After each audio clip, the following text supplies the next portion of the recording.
friends, my name is Helen. Thank you for clicking on part 2 of my 3-part foraging course for absolute beginners. Today you join me in sunny Cornwall. It's actually pouring with rain, which is why you find me here in my dad's greenhouse this morning. We are very lucky in that my parents live in Cornwall. Me and my children come down for school holidays quite often. It's Easter time. Here Easter has just been and gone, so it's the springtime. It's early April. My first set of videos, this first 3 videos, is going to be focusing on foraging in spring, and then I will eventually get around to doing one for summer and one for autumn, but for now we're in the spring. I am filming this over a set of a few days, so if my clothes change and my hair changes, then you know why. Hopefully you will notice that the filming setup is a little bit better than it was in my first video. In my first video I was just filming on my phone. I'm learning as I go, and I was really close up to my face. It was quite an aggressive angle, so hopefully today's video is going to be a little bit better. I also have a microphone now, so I hope you can hear me better as well.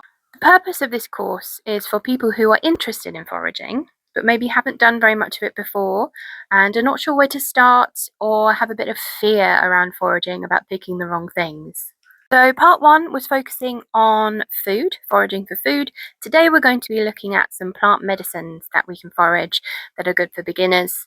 And then part 3, which will come when I have time to film it, we'll be focusing on some no-nos, some bad plants that we want to stay away from. I think being knowledgeable about the plants that are dangerous helps to dispel some of that fear, so that you know what to stay away from. And then I'm giving you some very easily recognizable plants, things that you can identify that are everywhere, that you can forage as a beginner.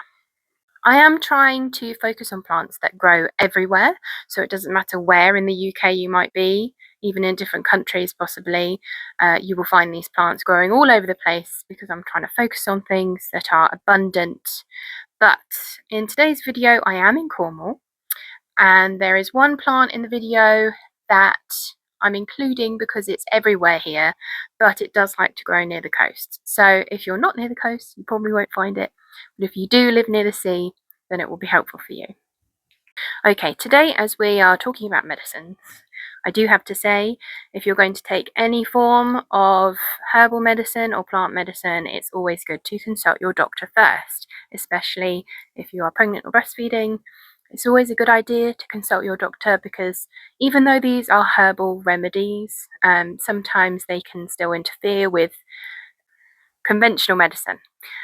If you are taking medications for any particular problems, then herbal medicine can still interact with those conventional medicines. So it's always a good idea to consult your doctor.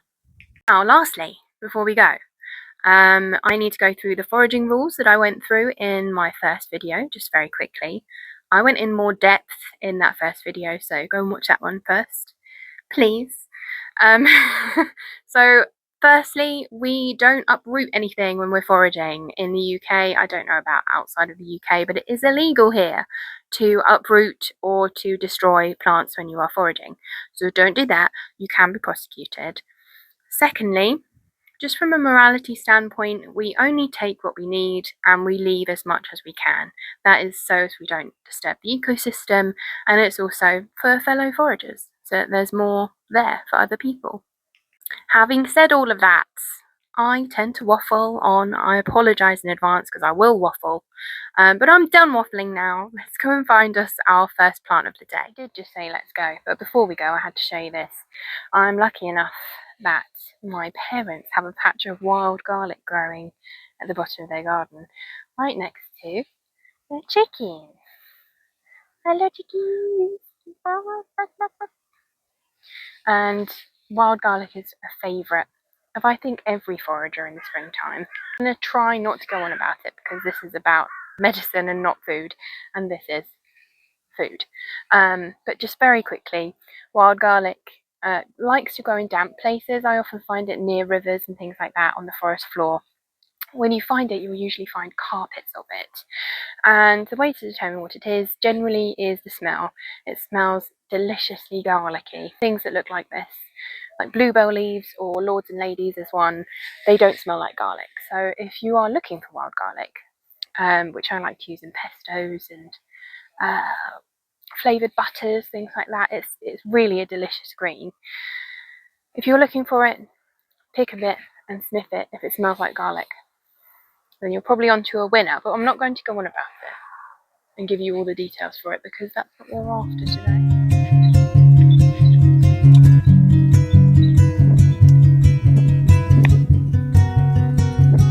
As you can see, it's very windy here.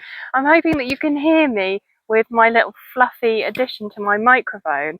I've just found our first plant of the day, which is ribwort plantain. I'm going to show you what it looks like. This is it. So you can see a little bit of it all throughout this patch of grass here. I'm right by a meadow, and then the forest is on this side. But this is where it grows. It likes meadows. Anywhere where grass is found, you will find it. Okay, I've tucked myself away in the little copse here, hopefully a bit out of the wind so you can hear me. So, ribwort or ribwort plantain looks like this. Now, this little friend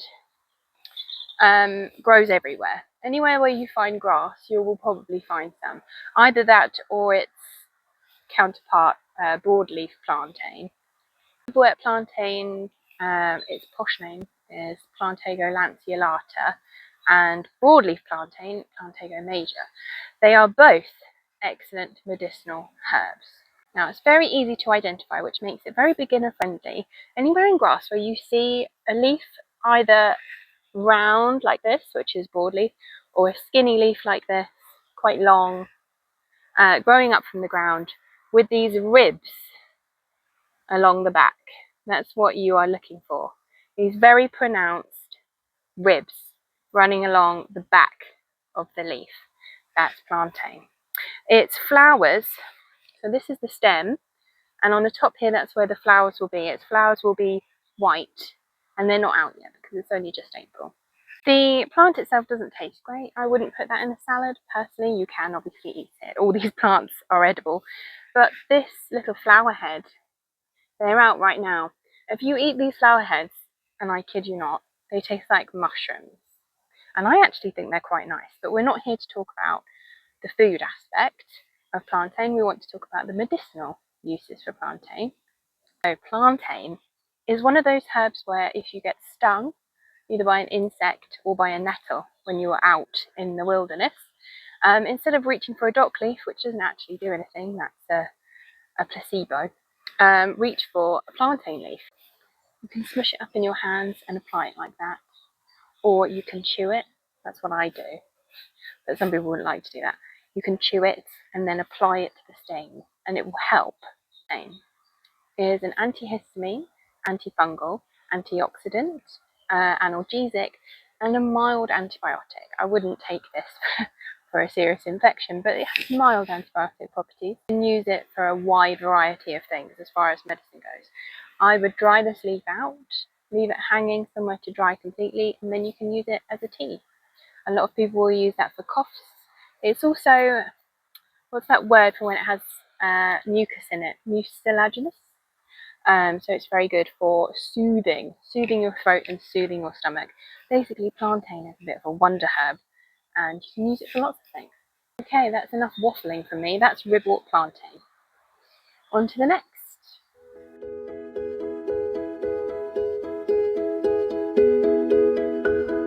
Out here, I wanted to take just 2 minutes to talk about nettles again. Lovely nettles. Stinging nettles, obviously. I talked about those in my last video quite in depth, so I don't want to talk about it too much. But obviously, although they are edible, they're a good food item, they are also medicinal. I would dry nettles, in fact I do, dry nettles and use them as a tea. They have a lot of vitamins in them and iron. Very good for sort of supplementing your diet if you're a person that doesn't get a lot of vitamins. They are also supposedly anti-inflammatory, and in the olden days people would use nettles, the sting of the nettle, they would sting themselves in a place where they had pain, joint pain for example, They would sting themselves in the place where they had pain, which would stimulate blood flow and help with pain, essentially. And people do still do that. I personally wouldn't sting myself with stinging nettles, but I do dry them and use them as a tea, which I think is a very good use for them. So edible, food stuff, and also medicinal.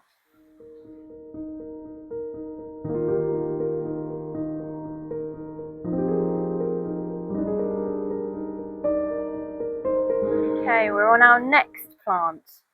Now this one is a little bit controversial, but it is very easily identified for the beginner, so I thought that I would cover it, and then I'll explain what I mean by controversial. Hold on one second. This pretty flower here belongs to Herb Robert, Geranium Robertianum, I believe that's. I'm not well versed in Latin names. This plant is also called Stinky Bob because apparently some people think that it has a disgusting smell. I don't think it's that bad personally. Now you will notice the beautiful pink flowers with this sort of whitish stripes coming from the interior. That's something that you will need to identify it by, because these leaves, which are also quite beautiful, they can look like other things. But another identifying feature is the red stem. If you can get this goose grass out of the way, you'll see the red colouring on the stem. That's another identifying feature. Now Herb Robert, I don't find it particularly stinky. If anyone knows stink bugs, you know, shield bugs, it smells a little bit like the stink that they produce, in my opinion.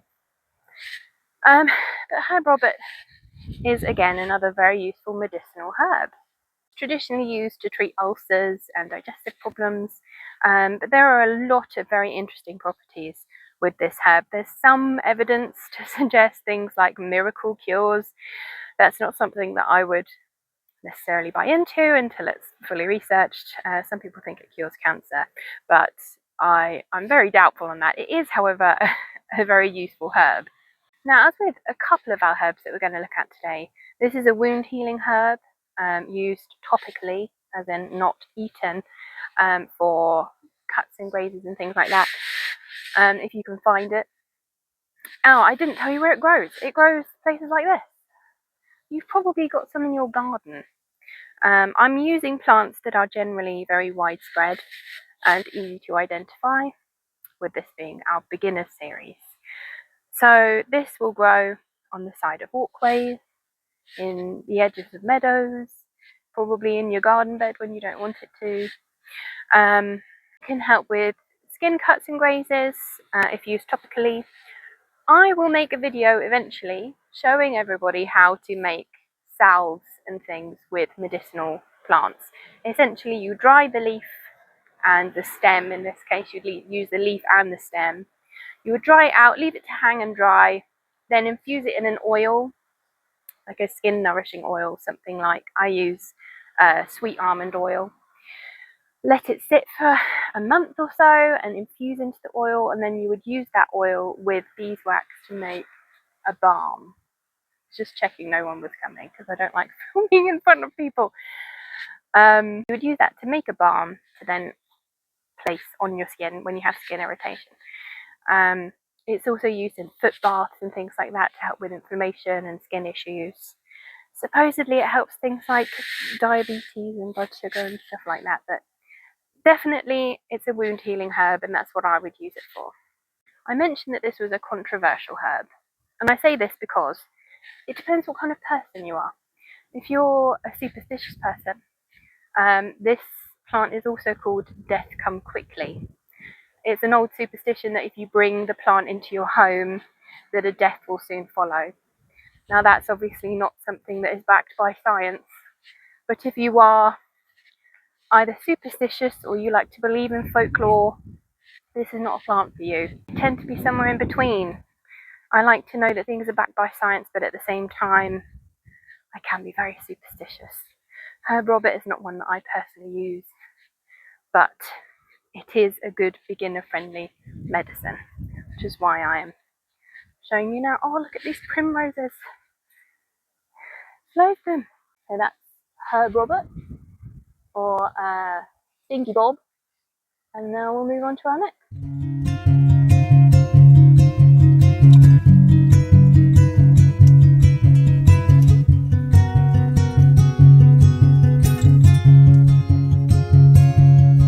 Okay, this is not one that I'm going to dwell on for very long. I am right by a road. There's a car going past. I wanted to give it a quick mention because I am by the coast. Now, what I try to do with these videos is include things that will be everywhere. But as I'm here, this plant is called Alexander's Smyrnium olisatrum, I believe, and this plant is happy by the coast. Find it places like this, so I'm basically on the side of a road, a very small road, but a road nonetheless. This is where it likes to grow, hedgerows, by the sides of the road, by the coast.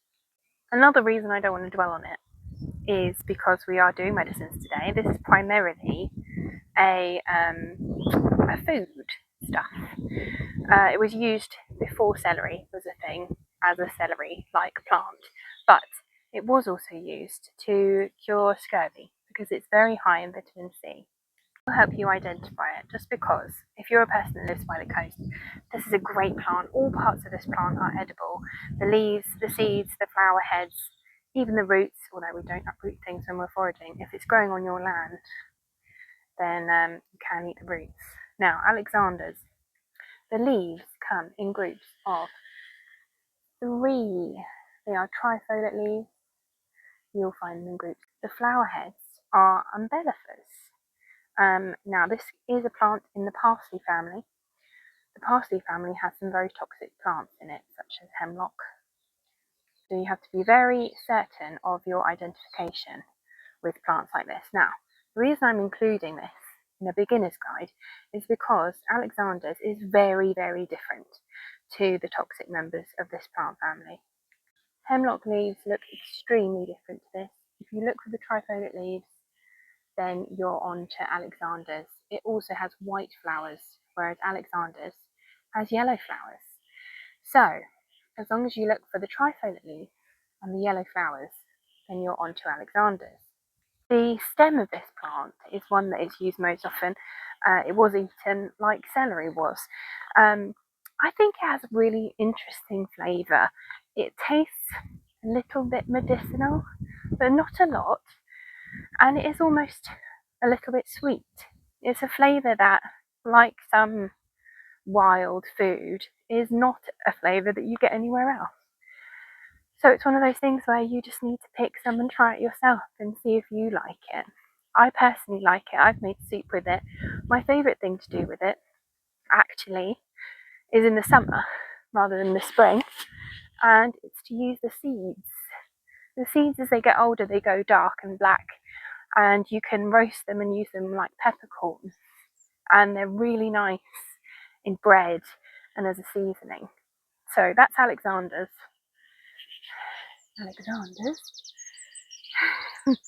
On to the next.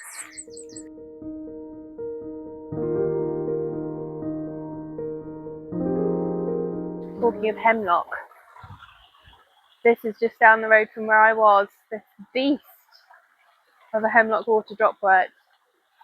So this is what hemlock water dropwort leaves look like. There are a few different types of hemlock, but I will go into more depth about that in the next video, because hemlock water dropwort is one that is around a lot. So it's one to be cautious of because it does just look like parsley and it even smells like it. So it's one to be wary of, but I will make a more detailed explanation of that in the next video. Okay, this is the reason I walked all the way down here into the valley near where my parents live. Let me show you. This is a beautiful display of comfrey. This is one of my absolute favourite medicinal herbs. So, forgive me if I butcher this one. Symphytum officinale. I think that's how you say it. This is comfrey. Comfrey likes to live in damp places.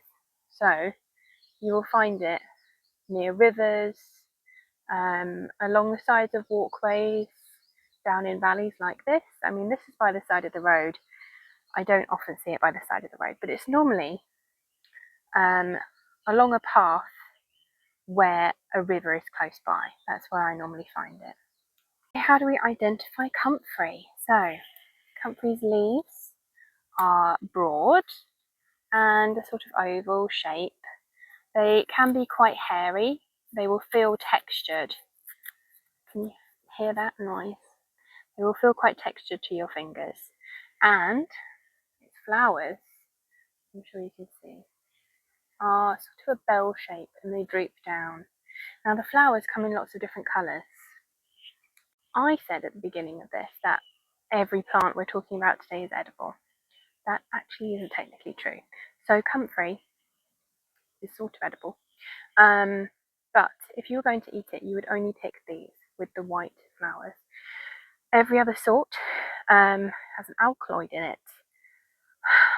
I can't remember how to say it. I wrote it down. Pyrrolizidine alkaloids which attack your liver, and so it is not one to be ingested, aside from the white variety, which does not have it. I'm not a person that would eat it anyway, because what I like to do with it, comfrey, is excellent at healing the skin. I make a balm out of comfrey that I would prefer to herb Robert, which we talked about before. This is what I would use instead. I would make a balm out of it by drying it out, leaving it to sit in a neutral oil for a certain amount of time, and then using beeswax to create a balm. To be called knit bone because it was used to heal bones and wounds. That's what I would use it for. It's a fantastic herb for this. I heard rumours that people would not put this balm or this salve on wounds that are too deep because it's so good at healing. It will heal the top layer of skin, but you'll end up with an infection underneath because that's not healed yet. I don't know if that's true, but it is very good at it. If you have eczema, if you have psoriasis or skin irritation, it's a really good healing herb, and that's what I would use it for. But if you're going to eat it, which I wouldn't, only pick the white one.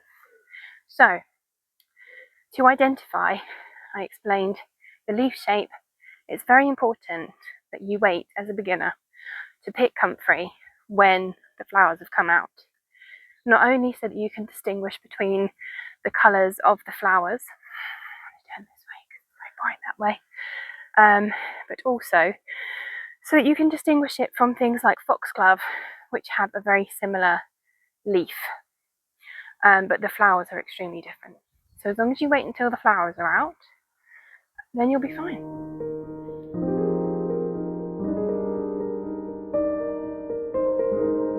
I found some friends. Sorry, it's very windy. Hello.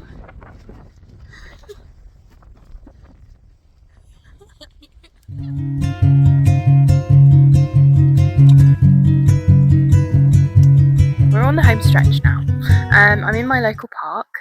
We are back from Cornwall because their season is a little bit different to ours. Some of the things that I expect to see growing I can never find when I'm in Cornwall, but I knew that there were some here. So this herb that we have here, I'm going to show you in a second, is purple dead nettle. Some people call it red dead nettle, Laminum purpureum. Here we go. This is purple dead nettle. This is a member of the mint family, just like all nettles. Ooh. And this is a nettle that will not sting you. It has evolved to look like stinging nettle so that things won't go near it, but it does not have a sting. It has two relatives, yellow and white dead nettle. Those also don't have stings. Purple dead nettle has heart-shaped leaves. It has purplish colouring or reddish colouring towards the top of the stem. It won't focus now. Can you see those leaves at the top are more reddish? It has a square stem, just like every member of the mint family. Please focus on what I'm asking you to focus on. Excuse my sniffing. and it has pinkish purplish flowers, that very pretty flowers, hooded flowers that look a little bit like orchids. I hope you can see that okay. Okay, purple dead nettle likes to grow in wasteland and disturbed ground. It will grow in places like this, on the edge of parks, on the side of walkways. I've seen it growing out of cracks in the pavement. It will grow in lots of different places. You will find some at this time of year. Okay, purple dead nettle is used, I would use it as an antihistamine. So if you have seasonal allergies, then dry it out and use it as a tea to help with your allergies. It is also mildly anti-inflammatory and a diuretic. I use it for hay fever. Also use it for its anti-inflammatory properties to help with sores and wounds and skin irritation, but personally I would use it as an antihistamine along with any of the dead nettles. Actually, if you can find white dead nettle, which looks relatively similar. Oh, I have some right here. It looks just like a stinging nettle. There you go, that's white dead nettle. It looks just like a stinging nettle, but with white flowers. If you see something that looks like a nettle with white flowers, it's probably white dead nettle. You can use any of these nettles. They all have mild antihistamine properties.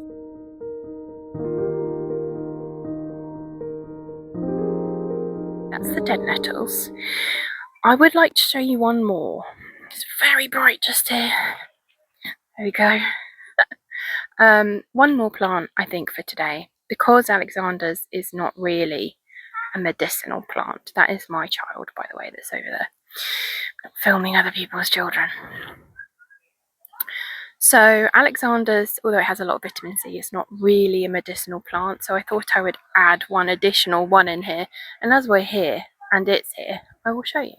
Okay, our last herb for the day, you'll probably be quite pleased to hear, is growing right next to our dead nettles that we just talked about, and it's called shepherd's purse, and I will show you why, because it's quite funny. This is shepherd's purse. I don't know if you can see it. I'll try and get my camera to focus. It's not very good at focusing. Basically, it's this plant here.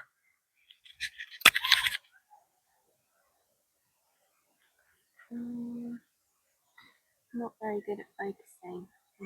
Okay, here we go. Hopefully it will focus now. Hooray! So, if you can see these lovely little heart-shaped seed pods here, and the tiny little white flowers on the top.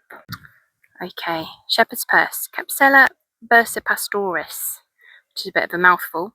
It's called this because in the olden days, possibly the medieval times, shepherds would carry purses made from the scrotum of a sheep.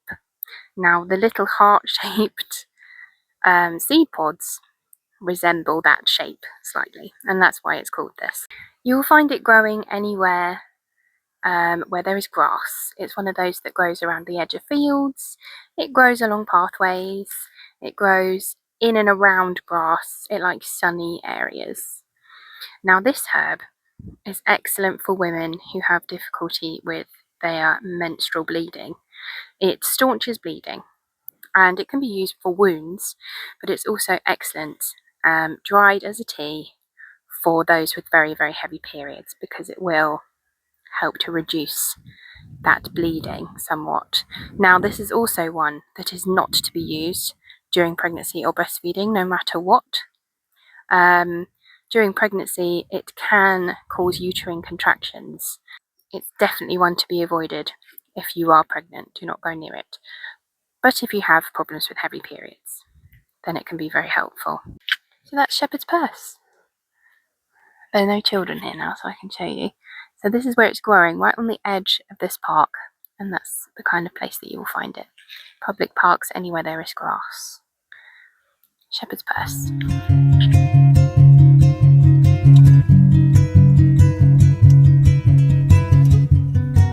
I'm back home now. Before I leave you, I just wanted to say thank you very much for clicking on this video and coming on this little journey with me. As I said at the beginning, I'm learning as I go, and these videos hopefully will get a little bit better each time I post one. So the next video will be looking at some no-nos, some dangerous plants that you want to stay away from. This video will be posted to my YouTube channel, Bramble and Brew. I will notify my Instagram that I'm posting a new video, and they are all also listed on my school. That's SKOOL.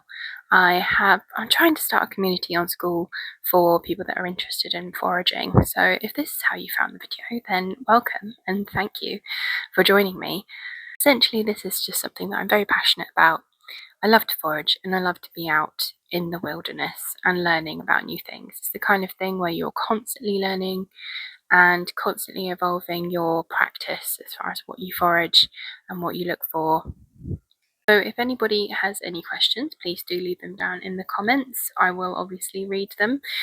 My last video got 15 views, so I'm hoping to break that record this time. I'm very happy to share this with you, and let me know if there's anything that you would like to see in particular. And I hope to see you next time. Okay, goodbye.